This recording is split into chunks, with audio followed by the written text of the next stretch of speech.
Bismillahirrahmanirrahim. Assalamualaikum warahmatullahi wabarakatuh. Pemirsa televisi Muhammadiyah dimanapun Anda berada, apa kabarnya? Semoga Anda senantiasa dalam keadaan sehat walafiat, dalam keadaan bahagia, dan tentunya saya harapkan semoga dengan kehadiran COVID ini tidak membuat kita menjadi terbatas untuk meningkatkan kualitas diri. Boleh jadi pergerakan kita dibatasi, boleh jadi pertemuan ini juga harus ditunda hingga waktu yang baik. Tapi tentunya jangan pernah menunda untuk terus memperbaiki diri, karena kita harus terus menjadi orang-orang yang bermanfaat di masa kini. Dan pemirsa, senang sekali saya Irmalia Septiana dapat kembali menyapa Anda dalam catatan akhir pekan bersama dengan Profesor Dr. Dadang Kahmat. Halo, assalamualaikum warahmatullahi wabarakatuh, Profesor. Waalaikumsalam warahmatullahi wabarakatuh. Prof. Dadang, apa kabarnya di pekan ini?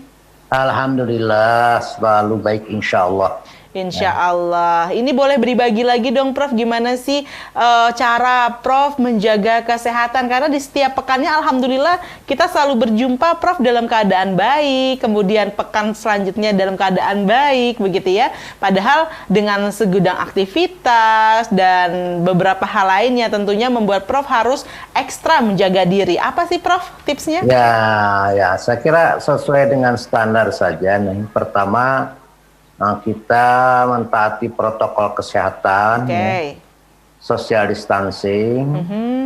Yang kedua, kita jaga kebersihan. Ketiga, makan yang bergizi, walaupun tidak mewah. Ya, bergizi yang penting ya. Kita olahraga sedikit. Dan yang kelimanya, kita berdoa pada Allah Subhanahu wa Ta'ala. Laksanakan ibadah, itu saja. Oke, ibadahnya harus tetap jalan ya, Prof. Sebenarnya kan dalam ibadah kan itu juga sebenarnya ada olahraga di sana, ada bagaimana kita bergerak, semuanya ada. Yang terlebih kewajiban gitu ya, Prof ya? Ya, betul. Baik, kalau kata Prof Dadang sih di setiap pekannya ini kalau ditanya apa yang harus kita usahakan supaya terhindar COVID, usahanya usaha secara protokol kesehatan, tapi juga hubungannya kepada Allah Subhanahu wa Ta'ala gitu ya, Prof ya? Ya, betul. Antara horizontal dan vertikal aja kita. Yes. Itu harus seimbang ya, Prof ya. Jaga hablum minallah hablum minannas. Betul sekali. Oke, Profesor Prof Dadang, Masya Allah kita kali ini berada di pekan akhir September begitu ya, atau menuju ke awal Oktober begitu.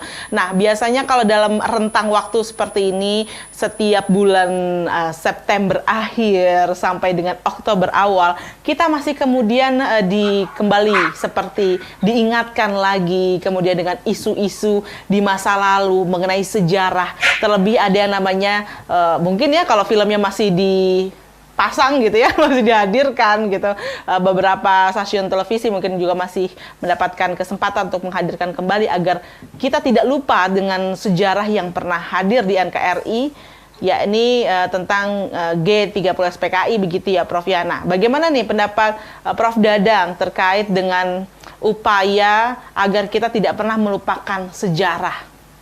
Iya, baik, Neng.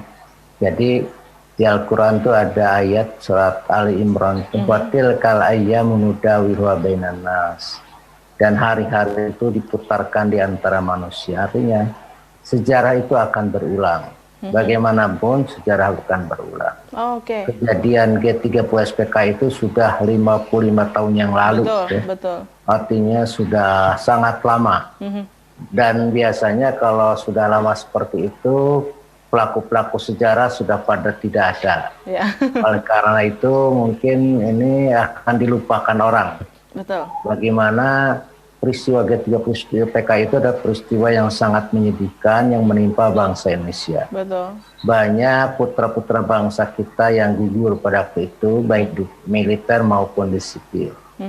Di militer yang kita kenal ada 6 jenderal sebagai pahlawan revolusi, dan juga ada prajurit lain ya yang memang pangkatnya tidak sebagai jenderal seperti kapten tendean dan lain sebagainya.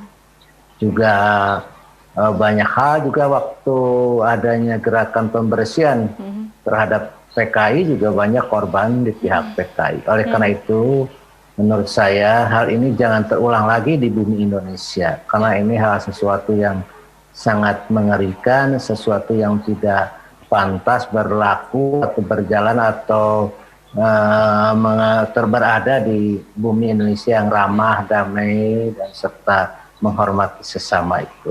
Oke, tapi memang kalau bicara tadi ya tentang bumi Indonesia yang dikenal dengan orang-orangnya yang ramah, yang mana itu sudah menjadi satu culture dari orang-orang Indonesia begitu ya, Prof. Kemanapun kita pasti dikenal sebagai negara yang ramah, orang-orangnya memang senang saling menyapa begitu. Nah di masa itu, Prof, sebenarnya sampai bisa terjadi satu gerakan yang bahkan jangan sampai lagi ada di hari ini. Kenapa, Prof, sebenarnya kalau bisa kemudian kita merecall kembali? Waktu itu kan baru 20 tahun merdeka ya, jadi Indonesia belum stabil. Perpolitikan di Indonesia masih orang pada mencari pengaruh, tiap kelompok mencari pengaruh. Maka ada satu partai yang Partai Komunis Indonesia itu ingin mencari pengaruh juga dengan sangat kuat. Karena kalau dia bisa mempengaruhi bangsa dan menjadi mayoritas, otomatis dia akan menguasai bangsa ini. Betul. Oleh karena itu dia sejak tahun 48 bahkan sebelumnya tahun 20-an juga sudah melakukan gerakan-gerakan yang membahayakan kepada kehidupan masyarakat ini. Yaitu tahun 48 pemberontakan Madiun, tahun 65 yaitu pemberontakan G30 SPKI, yaitu dengan penculikan para jenderal dan tokoh-tokoh masyarakat. Saya kira untuk itu mungkin ini perlu diwaspadai lah, menurut saya jangan sampai terjadi seperti ini karena kita kan sudah stabil sekarang, sudah politik sudah mulai matang. Tapi waktu itu kan orang masih berlomba-lomba mencari perhatian hati masyarakat. Ya, masih berlomba-lomba, masih saling keinginannya sama, adalah ingin mendapatkan perhatian dari masyarakat begitu ya, Prof ya. Jadi semuanya selalu ingin menjadi yang terdepan, tapi dengan cara yang keliru tadi.